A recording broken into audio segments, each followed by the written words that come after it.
بسم اللہ الرحمن الرحیم۔ السلام علیکم معزز طلبہ کرام، آپ سب کیسے ہیں؟ آج ہم نور الانوار کے سبق نمبر 46 کو پڑھیں گے، اور آج کے سبق کا عنوان ہے تفریع سادس کا بیان، یعنی چھٹی تفریع کا بیان۔ آج کی ہماری عبارت وَوَجَبَ مَہْرُ الْمِثْلِ بِنَفْسِ الْعَقْدِ فِي الْمُفَوَّضَةِ سے شروع ہوتی ہے۔ آئیے سب سے پہلے عبارت پڑھ کے اس کا ترجمہ کرتے ہیں، اس کے بعد باقاعدہ سبق کی وضاحت کی طرف بڑھتے ہیں۔ مصنف علیہ الرحمہ نے لکھا وَوَجَبَ مَہْرُ الْمِثْلِ بِنَفْسِ الْعَقْدِ فِي الْمُفَوَّضَةِ، اور مہر مثل نفس عقد کے ساتھ ہی مفوضہ میں واجب ہو جائے گا۔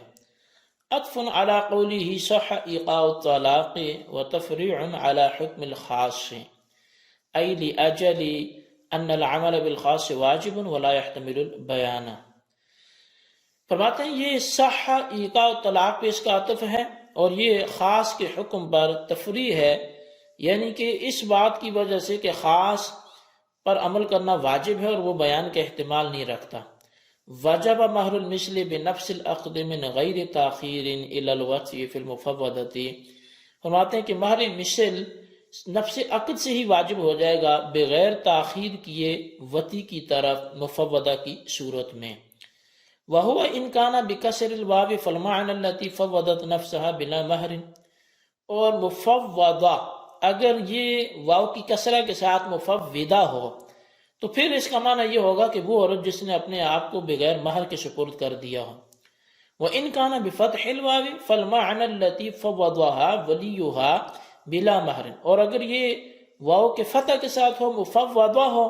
تو پھر اس کا معنی یہ ہوگا کہ وہ عورت جس کو اس کے ولی نے بغیر مہر کے سپرد کر دیا ہو۔ وَهُوَ الْأَصَحُّ، اور یہی دوسرا معنی زیادہ صحیح ہے، لِأَنَّ الْأُولَى لَا تَصْلُحُ مَحَلًّا لِلْخِلَافِ، اس لیے کہ جو پہلا معنی ہے وہ اختلاف کا محل نہیں بنتا پھر۔ اِذْ لَا يَصِحُّ نِكَاحُهَا عِنْدَ الشَّافِعِيِّ، اس لیے کہ پھر اس سے نکاح کرنا، یعنی اس عورت کا بذات خود نکاح کرنا، امام شافعی کا یہ تو صحیح نہیں ہے۔ وَتَحْقِيقُهُ، اور اس کی تحقیق یہ ہے کہ ان المرأة التي فوضها وليها بلا مہر او على الا مہر لها لا يجب المہر لها عند الشافعی الا بالوطء، اور اس کی تحقیق یہ ہے کہ بے شک وہ عورت جس کو اس کے ولی نے بغیر مہر کے سپرد کر دیا ہو یا اس شرط پر سپرد کیا ہو کہ اس کے لیے مہر نہیں ہوگا، تو اب امام شافعی کے ہاں وطی سے پہلے اس عورت کے لیے مہر نہیں ہوگا۔ فَلَوْ مَاتَ أَحَدُهُمَا قَبْلَ الْوَطْءِ لَا يَجِبُ الْمَهْرُ لَهَا عِنْدَ الشَّافِعِيِّ،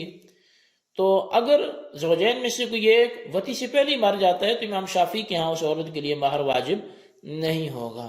وَعِنْدَنَا يَجِبُ كَمَالُ مَهْرِ الْمِثْلِ عِنْدَ الْعَقْدِ فِي الذِّمَّةِ،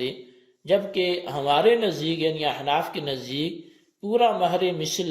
عقد کے وقت ہی ذمہ میں واجب ہو جائے گا۔ وَيَجِبُ أَدَاؤُهُ عِنْدَ الْوَطْءِ وَالْمَوْتِ، اور اس مہر کا ادا کرنا وطی اور موت کے وقت یہ واجب ہوگا، عملاً بقولہ تعالی، اللہ تعالیٰ کے فرمان پہ عمل کرتے ہوئے، وَأُحِلَّ لَكُمْ مَا وَرَاءَ ذَلِكُمْ أَن تَبْتَغُوا بِأَمْوَالِكُمْ، کہ تمہارے لیے اس کے علاوہ عورتیں حلال کی گئی کہ تم ان کو اپنے اموال کے ذریعے طلب کرو۔ فَقَوْلُهُ أَن تَبْتَغُوا بَدَلٌ مِّن وَرَاءِ ذَلِكُمْ أَوْ مَفْعُولٌ لَهُ بِتَقْدِيرِ اللَّامِ، بس یہ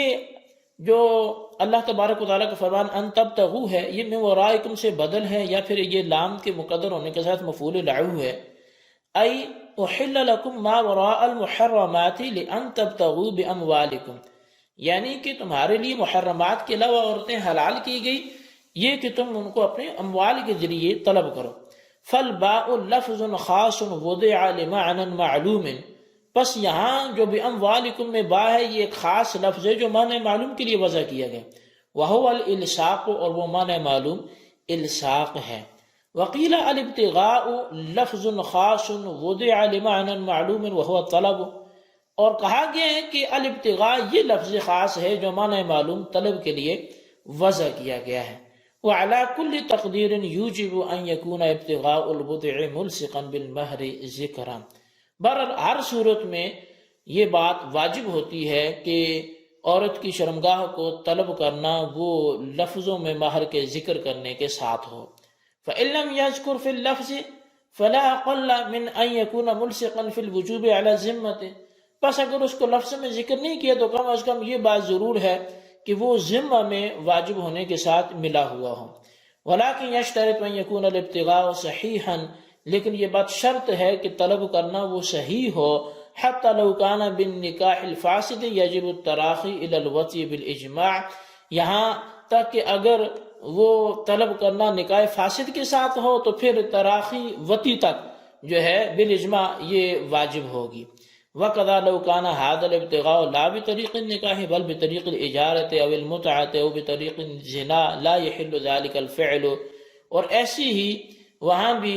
یہ فی الفور ذمہ پہ واجب نہیں ہوگا کہ اگر یہ طلب کرنا نکاح کے طور پہ نہ ہو بلکہ اجارے کے طور پہ یا متع کے طور پہ یا زنا کے طور پہ ہو تو یہ فعل حلال نہیں ہوگا۔ وَلَا يَجِبُ الْمَالُ أَصْلًا، اور بالکل مال واجب ہی نہیں ہوگا۔ وَإِلَيْهِ يُشِيرُ قَوْلُهُ تَعَالَى، اور اللہ تعالیٰ کا فرمان اسی طرف اشارہ کرتا ہے محسنین غیر مصافحین والے الفاظ۔ وفی هذا المقام اعتراضات دقیقۃ، یہاں اس مقام پر کچھ باریک اعتراضات ہیں، بینتها فی حاشیۃ التفسیر الاحمدی، جن کو میں نے حاشیہ تفسیر احمدی میں بیان کیا ہے۔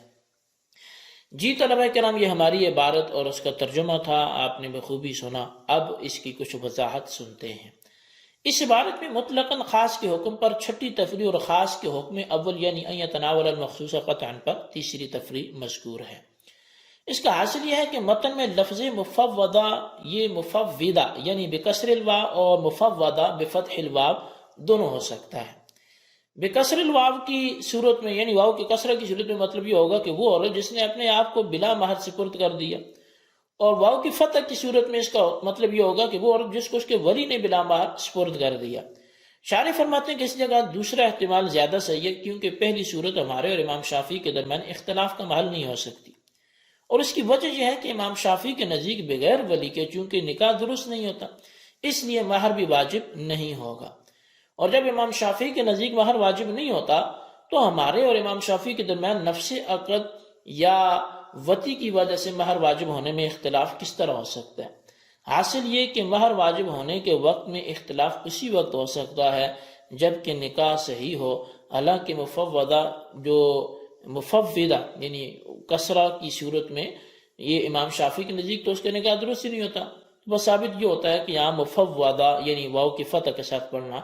یہ زیادہ صحیح ہے۔ بہرحال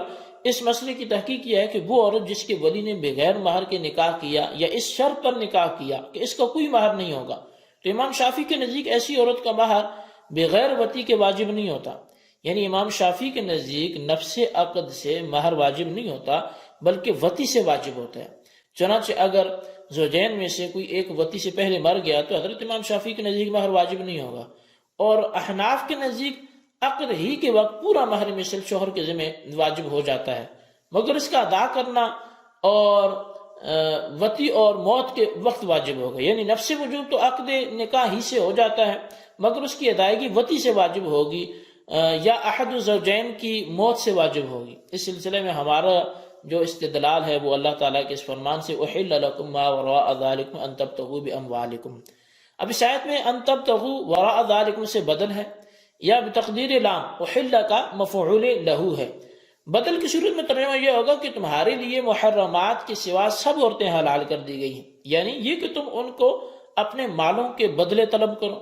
اور مفعول لہو کی صورت میں ترجمہ یہ ہوگا کہ تمہارے لیے محرمات کے سوا سب عورتیں حلال کر دی گئی ہیں تاکہ تم اپنے مالوں کے بدلے ان کو طلب کرو۔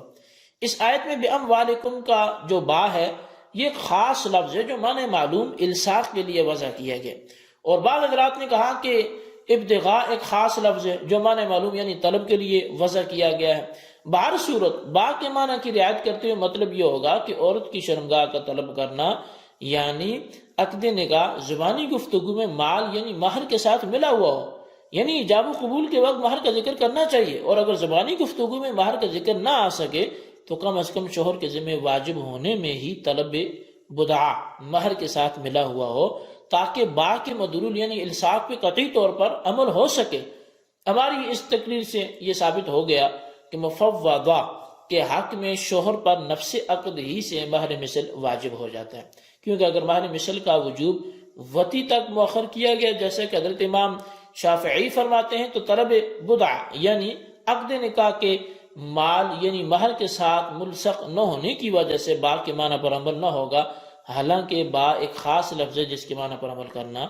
واجب ہے۔ جی طلبہ کرام، یہ ہمارا آج کا سبق تھا اور اس کی کچھ وضاحت تھی۔ آخر میں مصنف نے کہا کہ اس میں اور بھی کافی اعتراضات جوابات ہیں جو میں نے تفسیر احمدی میں ذکر کیے ہیں۔ تو آج کے ہمارے اس سبق میں چھٹی تفریح تھی خاص کے حکم پر، اس کو اچھی طرح سمجھیں، خلاصتاً اپنے رجسٹر پر لکھیں، بالخصوص ان سوالات کے جوابات دیں۔ سوال نمبر 1 یہ ہے کہ مفوضہ کون سی عورت ہوتی ہے؟ امام شافعی سے ہمارا اختلاف کس صورت میں ہے؟ سوال نمبر 2 یہ ہے کہ مفوضہ کون سی عورت ہوتی ہے؟ کیا اس صورت میں ہمارا امام شافعی سے استدلال ہے، اختلاف ہے؟ اللہ تبارک و تعالیٰ سے دعا ہے جو کچھ ہم نے سنا پڑھا اسے یاد رکھنے کی توفیق نصیب فرمائے، آمین بجاہ نبی الامین صلی اللہ علیہ وسلم۔